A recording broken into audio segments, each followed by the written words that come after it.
I'm in Coventry, in the heart of the British Midlands, and this is the town centre.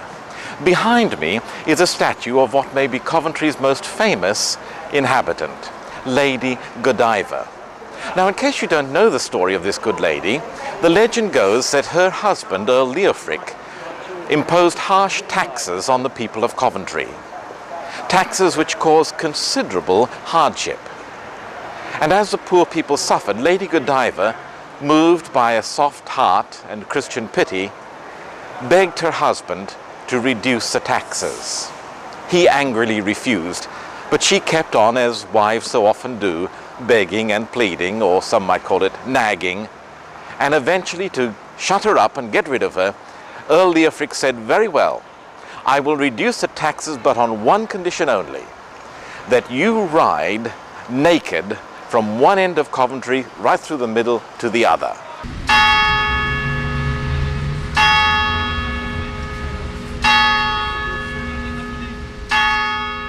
Lady Godiva agreed to this condition. She sent out word to everybody in town that on a particular day, at a particular time, they were all to keep indoors with their windows barred and shut. And then she took off all her clothes, draped her long hair over her body, climbed on her horse, and rode through the middle of town. According to the legend, all the people remained indoors. Nobody saw her ride, apart from one man called Tom, who couldn't resist the chance, and he eased his window open a fraction to watch Lady Godiva ride past. Of course, a later addition to the legend says that as he peeped, he was struck blind. But that's the origin of the expression, peeping Tom. And I'm happy to say that Earl Leofric honoured his promise and reduced the taxes for the people of Coventry. Hi, my name's Jo Jakes and I'm one of the staff here at the Priory Visitor Centre in Coventry. One of the other things that Lady Godiva did for our city was to build an abbey church here in 1043. We're in the ruins of it now. She left enough money to employ 24 monks and a necklace to go round the neck of the Virgin Mary. We had a statue here that many pilgrims came to see. Now, over time, this small abbey church became a huge cathedral, and the Normans came and added on to it. We had a Norman central crossing, and the main nave itself was of Gothic style.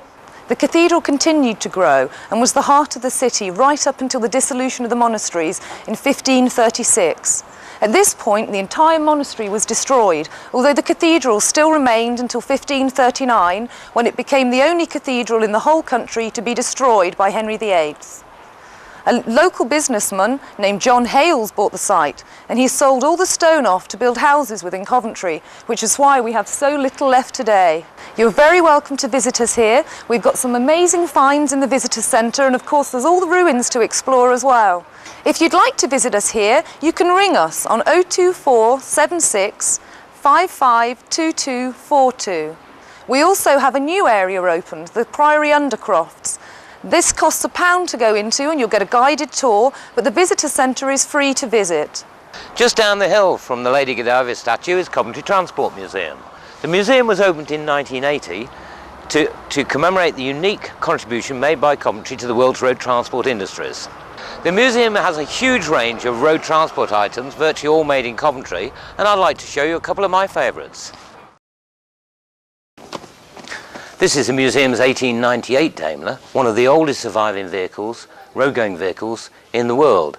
I've driven this car a couple of times on the London to Brighton run, and it's quite an experience. London to Brighton, 54 miles, normally in 8 hours, so you can imagine what an experience that is. We do at the museum allow people to sit in our vehicles, but obviously under supervision, so if you ever wanted to have your photograph taken with an 1898 Daimler, come and see this one. Let me tell you a bit about the vehicle. As you can see, it's now got a tiller steering, used to have a tiller steering wheel, now got an ordinary steering wheel. And this is the gear arrangement. You've got a forward and a reverse lever, so you can go into 4 gears forward or 4 gears reverse. You'll notice it's got solid wheels, no pneumatic tyres, handbrake outside, and you can't see it from there, but there's a big chain drives this rear wheel to make the car go at its maximum speed of about 18 miles an hour. The car has no accelerator, so the only way to make it go faster is to change gear. And it makes its own noises as well. Jaguar is probably Coventry's most well-known motor manufacturer and still survives today, and has been in the city since the late 1920s. Here we have two examples of the Jaguar car. This Jaguar XK120 of 1952 is the sort of post-war start of Jaguar's great sporting heritage, really. Fitted with the legendary Jaguar XK engine. Cars like this performed in the Le Mans race called Jaguar C-types, and that obviously then was improved to become the Jaguar D-type. And today it's a very, very collectible car, quite a different range, but you're talking a car of about £25,000–30,000 minimum. Very, very popular with the public though. And over here we have the legendary Jaguar E-type, perhaps the car that's most well known as the great sporting Jaguar pedigree. This particular Jaguar E-type was the last car that Jaguar actually displayed at a motor show, last E-type. And although it's painted in sable, which was Sir William Lyons' favourite colour, those enthusiasts who are in the know will know that the last 50 were all actually painted black. This is a Series 3 Jaguar E-type with a V12 engine fitted, and you'll notice the relatively large lump in the middle of the bonnet which accommodates the V12 engine, and this car is capable of about 150 miles an hour. And it was voted, the E-type, in very recent times, probably the most popular sports car of the 20th century. And I think everyone recognises the shape, the style, and it is the actual personification to most of us of what a real sports car ought to be. But for sheer speed, this is the sort of vehicle that you need. This is a World Land Speed Record car. This is Thrust 2, and this car won the World Land Speed Record in 1983 at a speed of 633.468 miles an hour, or transferred another way, Coventry to London in 9 minutes flat.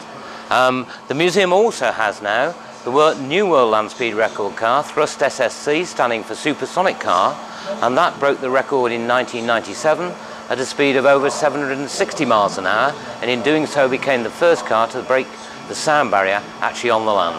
So we're very proud of our World Land Speed Record cars.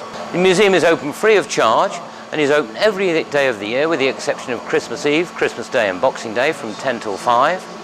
And you can find out more about the museum on our website at www.mbrt.co.uk.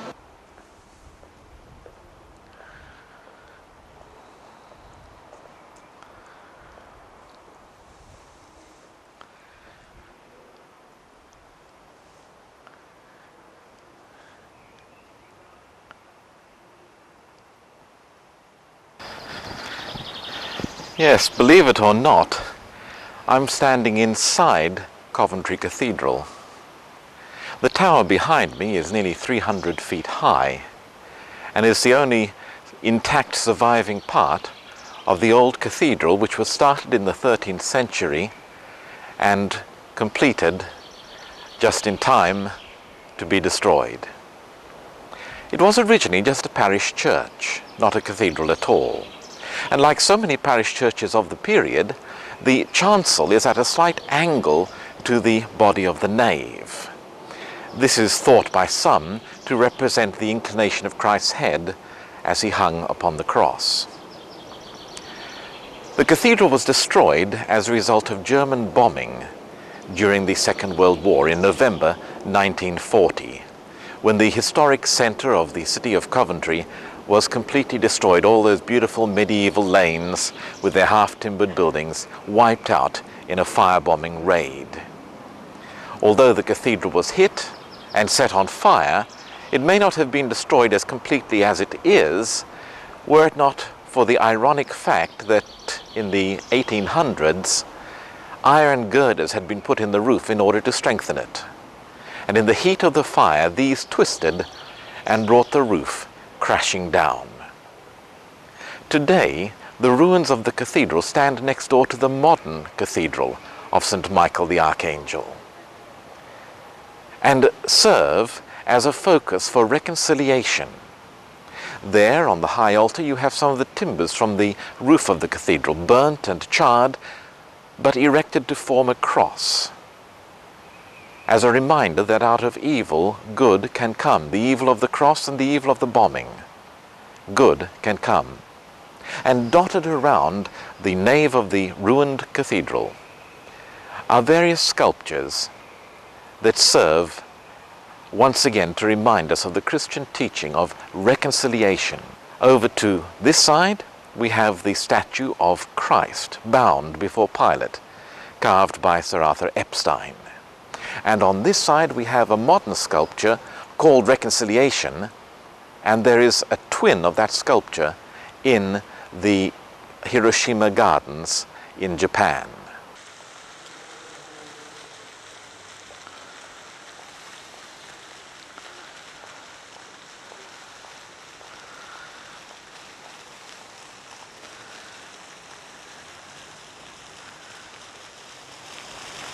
Right next to the ruins of the old cathedral is the modern cathedral.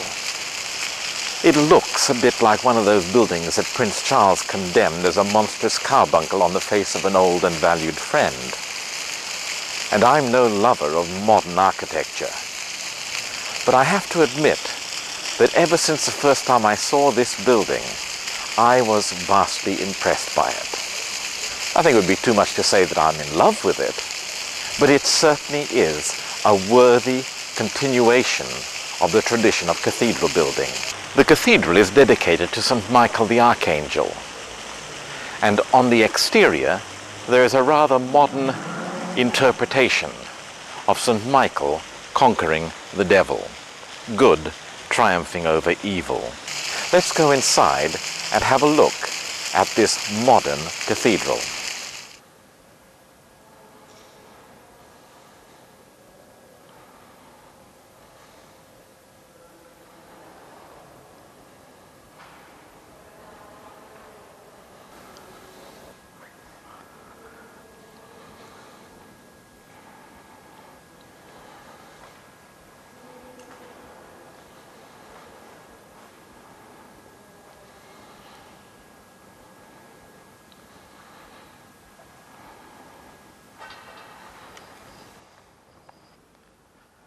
On the south side of the cathedral is a glorious stained glass window. Well, windows, because it's made up of lots of individual panels, all combining to give one glorious burst of light. And at the foot of the window is the font, made out of a single uncarved, rough-hewn piece of stone taken from the fields near Bethlehem.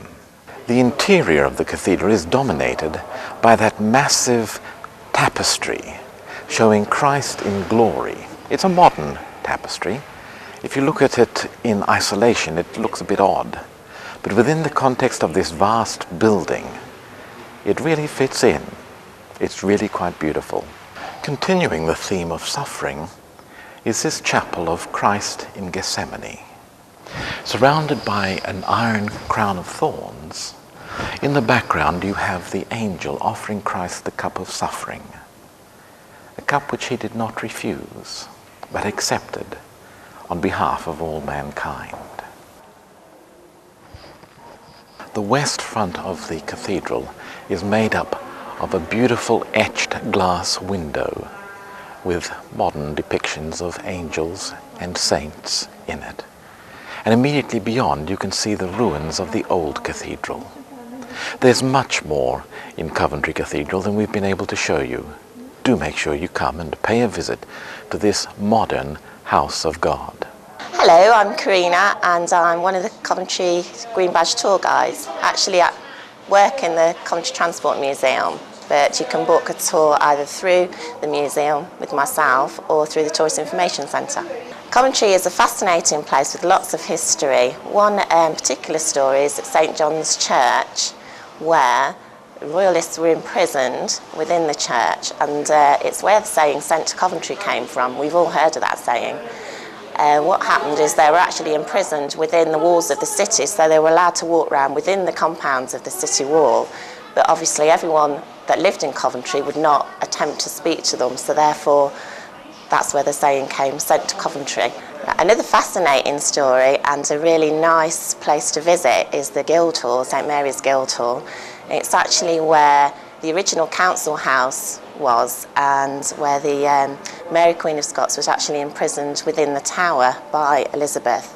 and she was actually kept there over Christmas and then sent off to Warwick Castle afterwards. If you walk up from the Guildhall, up Bailey Lane, you'll come to an area called Cuckoo Lane, which was actually where the Gaol was and the old courts. The building still exists, and next to the building is the site of the old Gaol, and this is where Mary Ball was executed.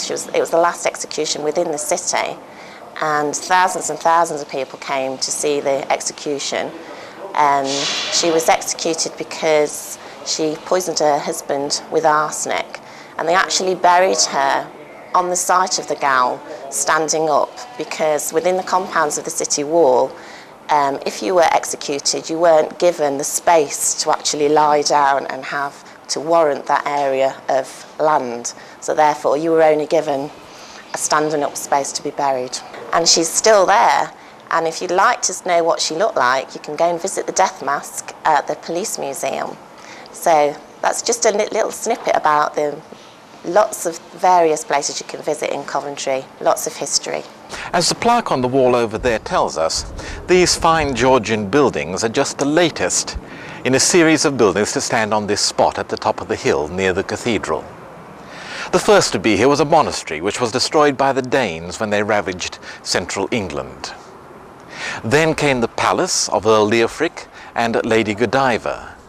That too passed away, and in its place came the Benedictine monastery, which was destroyed at the dissolution. And as the plaque says, "Sic transit gloria mundi," thus passes the glory of the world. Coventry is a fascinating city. We've barely scratched the surface of all the achievements and the accomplishments in this city. But they will all pass away. There's only one thing that remains, secure and steadfast forever, and that is the glory which comes from God.